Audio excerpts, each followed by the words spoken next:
सनातन धर्म प्राचीन काल का धर्म है, सबसे पुराना धर्म है। हम गर्व से कहते हैं हम भारतीय हैं, हिंदुस्तानी हैं। मैं भी सीने में राम रखता हूँ और इस्लाम धर्म से बिलोंग करता हूँ। क्या मैं राम को मानने से मेरा इस्लाम खतरे में आ जाएगा? नहीं आएगा। मैं तो सनातन की रक्षा के लिए खड़ा हूँ, मेरा परिवार खड़ा है, मेरे रिश्तेदार खड़े हैं और सब मुसलमान सनातन धर्म की रक्षा और सुरक्षा के लिए खड़े हैं। नमस्कार दोस्तों, स्वागत है आपका न्यूज़ 31 इंडिया में और मैं आप सभी के साथ प्रशांत धीमान। दोस्तों, जिस तरीके से लगातार बागेश्वर धाम को लेकर लगातार आरोप लगाए जा रहे हैं, वहीं कहीं ना कहीं अंधविश्वास उन्मूलन समिति ने जो आरोप लगाए हैं, क्या वो सही हैं या फिर गलत हैं, और कहीं ना कहीं हिंदुओं की आस्था को ठेस पहुंचाने की कोशिश की गई है, ये सभी जानेंगे। और इसी पर बातचीत करने के लिए हमारे साथ मौजूद हैं खुर्शीद मलिक चिश्ती जी, जो कि एक समाज सेवी हैं। उनसे हम जानेंगे क्या ये कोई षड्यंत्र है फिर से हिंदू संस्कृति को बदनाम करने का, क्या हिंदू जो साधु हैं, संत हैं, उन्हें बदनाम करने का। खुर्शीद मलिक चिश्ती जी, बहुत बहुत स्वागत है आपका पहले तो न्यूज़ 31 पर। आपका भी बहुत बहुत स्वागत और धन्यवाद।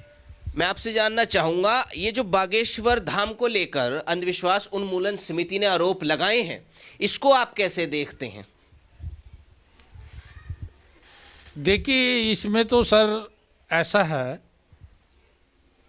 कि मैं ये कहना चाहूँगा कि उन्होंने जो आरोप लगाए हैं उनको बिल्कुल सिरे से उनका खंडन करता हूँ और नकारता हूँ। देखिए, ये आज का नहीं है। उन्होंने जो आरोप लगाए हैं, मैं उनके सरासर गलत आरोप हैं। क्योंकि साधु जो होता है, संत जो होता है, वो एक ज्ञानी होता है। जैसे सतयुग काल से लेके द्वापर आया, त्रेता आया, अब आया। जैसे हमारे श्री रामचंद्र जी हुए, उनके पास शास्त्र भी थे और शस्त्र भी थे, उनके पास ज्ञान भी था। जैसे हमारे कृष्ण जी हुए, उनके पास शास्त्र भी थे और उनके पास शस्त्र भी थे, चक्र जो चलता था। हमारे गुरु द्रोणाचार्य जी हुए, सब महाभारत सब जानते हैं, सतयुग में उन्होंने जो है शस्त्र भी पढ़ाए, शास्त्र भी पढ़ाए और शस्त्र भी सिखाए, उनके पास भी ये होता है। और ये सनातन धर्म है, इनको उस समिति को अच्छी तरह से पढ़ लेना चाहिए, ज्ञान हासिल कर लेना चाहिए। देखिए, 4 वेद, 6 शास्त्र, 18 पुराण, 108 निषेध, 108 नीतियाँ, 1 शिव पुराण, 2 रामायण, एक तुलसीदास जी की, एक वाल्मीकि जी की, एक मनु समरवती और 4 वर्ण। ये सनातन धर्म के ग्रंथ हैं। पहले इन ग्रंथ का अध्ययन करें। जो भी डेलीगेशन लगाने वाले लोग हैं, इनका अध्ययन करें और फिर बताएं क्या सत्य है क्या झूठ है। एक चीज होती है, बागेश्वर धाम के जो महंत है, जो चलाते हैं, वो अपने सनातन धर्म का प्रचार कर रहे हैं। उसके प्रचार करने का अधिकार हमें संविधान ने भी दिया है। अब अपने धर्म का प्रचार हर आदमी कर सकता है। सनातन धर्म प्राचीन काल का धर्म है, सबसे पुराना धर्म है। सबसे पहले सनातन धर्म हुआ, फिर जो है ईसाई धर्म हुआ, बीच में एक धर्म और आया और फिर इस्लाम हुआ और फिर सिख धर्म हुआ। ठीक है, तो जैसे हिंदू है, हिंदू धर्म नहीं है, हमारी जीवन पद्धति है। मुसलमान धर्म नहीं है, धर्म इस्लाम है, हमारी जीवन पद्धति है। सिख धर्म नहीं है, धर्म गुरु नानक देव जी का है। गुरु नानक देव जी ने लिखा, अव्वल अल्लाह नूर उपाया, कुदरत के सब बंदे, एक नूर से सब जग उपजा, कौन भले कौन मंदे। ये कौन अच्छे हैं कौन बुरे हैं, कि गुरु नानक देव जी जानते हैं और वो महाराज जानते हैं। हम सब उसी के हैं। रही रामायण में जो आया, रामायण में उनको ये सोचना चाहिए कि वो प्रचार जो कर रहे हैं, रामायण में बजरंग बली जी का रोल आया। बजरंग बली जी कलयुग के देवता हैं। आप पढ़िए तो, कलयुग में जो रक्षा करेंगे वो बजरंगबली जी करेंगे, और वो बजरंगबली जी के भक्त हैं। भक्त के बस में भगवान होता है, और भगवान भक्त पे मेहरबान होता है।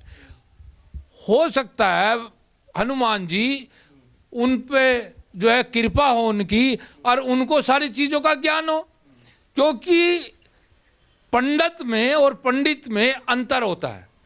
पंडित माने ज्ञानी होता है, ज्ञानी किसी मजहब में, किसी धर्म में, किसी उसमें भी हो सकता है, और वो पंडित होता है। और पंडित माने मूर्ख होता है, वो अंग्रेजी की डिक्शनरी में लिखा हुआ है, वो सब जानते हैं। तो मैं तो उनको जो इल्ज़ाम लगा रहे हैं, मैं तो उनको ज्ञानी समझता नहीं।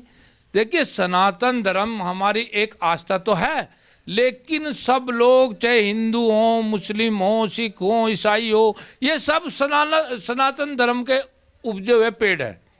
सनातन धर्म हमारी जड़ है, हमारे पूर्वज भी सनातन धर्म से हैं। हम गर्व से कहते हैं हम भारतीय हैं, हिंदुस्तानी हैं। आप मानते हैं आपके पूर्वज जो थे वो हिंदू थे, सनातनी थे? अरे मानते क्या है, वो तो भाई जो यहाँ पसमंदा समाज है, जो पिछड़ा मुसलमान हैं, वो सारे के सारे जो सनातन धर्म के लोग हैं। आप डीएनए मिलवा लीजिए ना, डीएनए मिलवाइए, आप देखिए डीएनए वही मिलेगा। तो वो जो प्रचार कर रहे हैं, जो वो लोग उनके विरोध में हैं, तो वो गलत कर रहे हैं। वो ऐसे नहीं है, वो अपनी हर व्यक्ति को अपने धर्म का प्रचार प्रसार करना सही है। देखिए, वो दुखियों का दुख दूर कर रहे हैं, वो दुखियों का दुख दूर कर रहे हैं। जो बीमार जाता है उसको वहाँ शिफा मिलता है। जो इसके जो है आत्मा सो परमात्मा, जिसकी आत्मा शुद्ध होती है वो धर्म के काम में जाएगा, और जिसकी आत्मा शुद्ध नहीं होती वो धर्म का विरोध करेगा। धीरेन्द्र शास्त्री जो वहाँ के महंत हैं, वो ये कहते हैं कि मैं तो घर वापसी का काम कर रहा हूँ। जो भटक चुके हैं, जो मुस्लिम बन चुके हैं, जो ईसाई बन चुके हैं, उनकी घर वापसी का मैं ये कार्य कर रहा हूँ। मैं तो कोई गलत काम ही नहीं कर रहा हूँ। इसको कैसे देखते हैं आप? देखिए, मैंने अभी बताया कि अपने धर्म का प्रचार प्रसार करने का सबको राइट दिया संविधान ने, ठीक है। वो जो कर रहे हैं वो बेहतर कर रहे हैं। जिनको अच्छा लगे वो अपना घर वापसी कर लें, जिनको अच्छा नहीं लगेगा वो नहीं करेंगे। तो उसमें तो कोई ऑब्जेक्शन नहीं होना चाहिए। वो तो जो है अच्छा कार्य कर रहे हैं, उसके अन्यायी हैं, उनके भक्त हैं, वो उनको प्यार करते हैं, युवा उसको प्यार करते हैं, और भाई हिंदू उसको प्यार करता है, उसको सब प्यार करते हैं, मैं भी प्यार करता हूँ, क्या दिक्कत है? धीरेन्द्र शास्त्री कहते हैं कि जब अंधविश्वास की बात आती है तो ईसाई धर्म कहीं ना कहीं कन्वर्जन बड़े तौर पे कर रहा है हिंदू समाज का, मुस्लिम समाज का। कई पाखंड को बढ़ावा दे रहा है, उन पे कोई कार्रवाई नहीं होती। कई ऐसे मौलवी हैं, मौलाना हैं, उन पे कोई कार्रवाई नहीं होती। लेकिन जब हिंदू समाज का कोई संत या साधु आगे बढ़ता है और समाज को सुधारने की कोशिश करता है तो उन पे लगातार कार्रवाई होने लगती है। देखो, मैंने आपको कहा, एक शब्द में मैं आपका जवाब देता हूँ, राम भजो चाहे रहीम भजो, चाहे भजो कोई खीज, खेत पड़ा जम जाएगा उल्टा सीधा बीज। जब किसान मुट्ठी भर के मारता है ना खेत में, वो ये नहीं देखता गेहूँ उल्टा पड़ा है सीधा पड़ा है, वो जो है सब जम जाता है। ऐसे ही राम का नाम कोई भी ले, किसी भी उसमें ले, राम एक हैं, रास्ते अनेक हैं और राम एक है। वो राम का ही नाम लिया जाएगा। वो अल्लाह कहो, वाहेगुरु कहो, गॉड कहो, खुदा कहो या भगवान कहो, वही लिया जाएगा। तो फिर ये कौन लोग हैं जो बार बार ये आरोप लगा रहे हैं कि धीरेन्द्र शास्त्री जो है अंधविश्वास फैलाने की कोशिश कर रहे हैं? ये अंधविश्वास है, ये माइंड रीडिंग है, कोई चमत्कार नहीं है। और बड़े बड़े न्यूज़ चैनल चला रहे हैं माइंड रीडर्स को बुला करके, ये तो दिमाग पढ़ने की एक कला है। क्या कहेंगे इस पर? इसका जवाब तो मैं ये देना चाहूँगा, महाभारत जिसने, अगर उन्होंने नहीं पढ़ी तो पढ़ लें और वो देख लें। एक बाण से 100 बाण निकलते थे, एक चीज से 100 चीज होती थी। और भीष्म पिताजी का एक नाम गंगा पुत्र भी था, और एक बाण चलाया तो गंगा का पूरा भाव रोक दिया था। और उनको जो है परमात्मा ने ऐसी शक्ति दी थी कि जब वो बाण सैया पे लेटे तो वो इच्छा मृत्यु का उनको वरदान था। तो क्या वरदान वैसे ही मिल गया? देवता होते नहीं है, देवता होते हैं तभी तो वरदान मिलता है। आप देखिए रामायण, आप देखिए हनुमान जी श्री रामचंद्र जी के भक्त हुए, जब वो जीत के आए और जीतने के बाद उनको भी एक इनाम दिया गया, 9 लखा हार। तो 9 लखा हार जब उनको दिया गया तो वो उस हार को तोड़ तोड़ कर गिरने लगे। तो लोगों ने कहा कि ये क्या है, ये तो तोड़ तोड़ कर गिरा, इतना कीमती हार है। तो उसको पूछा गया, लक्ष्मण ने पूछा ऐसा क्यों कर रहे हो? उन्होंने कहा कि मैं इसलिए कर रहा हूं, इसमें मेरे राम नजर नहीं आते। तो उन्होंने कहा राम कहाँ नजर आते हैं फिर आपको? तो उन्होंने सीना पाड़ के दिखाया, कई कई जगह मंदिरों में वो फोटो भी है, मूर्ति है, सीना पाड़ के दिखा कि राम मेरे यहाँ है, सीने में, सीने में। तो मैं भी सीने में राम रखता हूँ और इस्लाम धर्म से बिलोंग करता हूँ। क्या मैं राम को मानने से मेरा इस्लाम खतरे में आ जाएगा? नहीं आएगा। ये लोग जो विरोध कर रहे हैं भैया, इनकी दुकान चल रही है, ये अपनी दुकान इनकी बंद हो जाएगी। ये ऐसे ऐसे जो पंडित आए हैं, नए पढ़े लिखे समझदार, जो धर्म को प्रचार और प्रसार कर रहे हैं, ये इसलिए इनके विरोध में आ रहे हैं। कहीं ना कहीं धीरेन्द्र शास्त्री तो ये भी कहते हैं कि मैं इसको हिंदू राष्ट्र बनाने की ओर कोशिश कर रहा हूँ और हिंदुओं को जगाने की कोशिश कर रहा हूँ, सनातन को आगे बढ़ाने की कोशिश कर रहा हूँ। इस पर क्या कहेंगे? आप मानते हैं कि हिंदू राष्ट्र के बारे में जो धीरेन्द्र शास्त्री कह रहे हैं उन्हें भी कुछ सोचना समझना चाहिए, वो सही बोल रहे हैं? देखो, मैं इस पे ये कहना चाहूँगा धीरेन्द्र जी को, वो संत हैं, महंत हैं। ये काम तो राजनीतिक लोगों का है, ये महंतों का नहीं होता। महंत का जो काम होता है वो धर्म का प्रचार और प्रसार करने का होता है। वो बहुत बाखूबी कर रहे हैं और बहुत अच्छा कर रहे हैं। वो देखिए, हिंदू राष्ट्र तो ये है ही, क्योंकि नाम ही हिंदुस्तान है, नाम ही भारत है। और हम जितने भी लोग यहाँ इसमें रह रहे हैं, चाहे हिंदू हो, मुसलमान हो, सिख हो, ईसाई हो, इसकी एक ही पहचान है, तिरंगा। तिरंगा हमारी जान है, तिरंगा हमारी शान है और तिरंगा ही हमारी पहचान है। और जहाँ भी हम जाएंगे, हम 52 कंट्री मुस्लिम हैं, उन 52 के 52 में आप जाइए, आप देखिए, आपको हिंदुस्तानी कहा जाएगा, आपकी पहचान आपका तिरंगा होगा। तो इसलिए ये तो हिंदुस्तान है ही। हिंदुस्तान वो क्या बनाएंगे? हिंदुस्तान तो पहले से ही है, हम सब लोग गर्व करते हैं हम हिंदुस्तानी हैं। कैसे देखते हैं आप? कुछ लोग ये भी कह रहे हैं जो बीजेपी का आने वाला चुनाव है 2024 का, वो बीजेपी ने तैयारी शुरू कर दी है। अब बागेश्वर धाम के जो महंत हैं धीरेन्द्र शास्त्री, उनको लेकर बीजेपी अब समाज में कुछ ऐसी चीज़ें फैलाना चाहती है जिससे वो चुनाव जीते। नहीं, मैं इस बात का सिरे से खंडन करूंगा। देखिए, बीजेपी भारतीय जनता पार्टी एक वरिष्ठ पार्टी है, राष्ट्रीय पार्टी है। भारतीय जनता पार्टी के जो नेता हैं वे वरिष्ठ हैं। हमारे प्रधानमंत्री जी जो हैं, उनके काम जो करने का तरीका है, जैसे उन्होंने आवास विकास योजनाएं चलाई, आप जो बाहर बिल्कुल दूर छोर पे गरीब बैठा है उसको भी मकान मिला।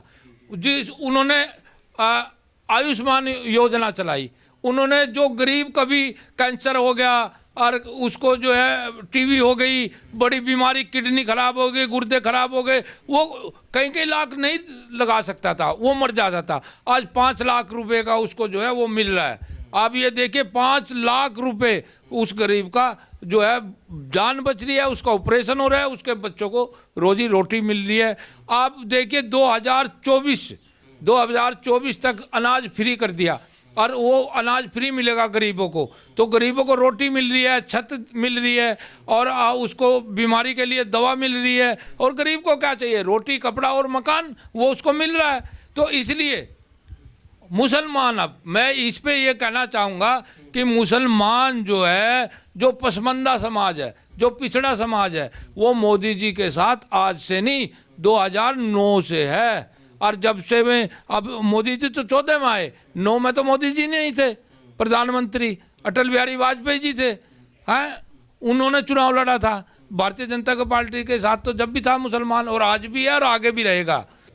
कैसे देखते हैं लगातार जो सनातन विरोधी ऐसी ताकतें सामने आ रही हैं? आखिरी प्रश्न ये आपसे करूंगा मैं, कैसे देखते, क्या कहना चाहेंगे उनको? और जो आपके मुस्लिम भाई हैं, मुस्लिम समाज हैं, क्या इसमें वो हिंदू समाज के साथ खड़े हैं सनातन की रक्षा के लिए?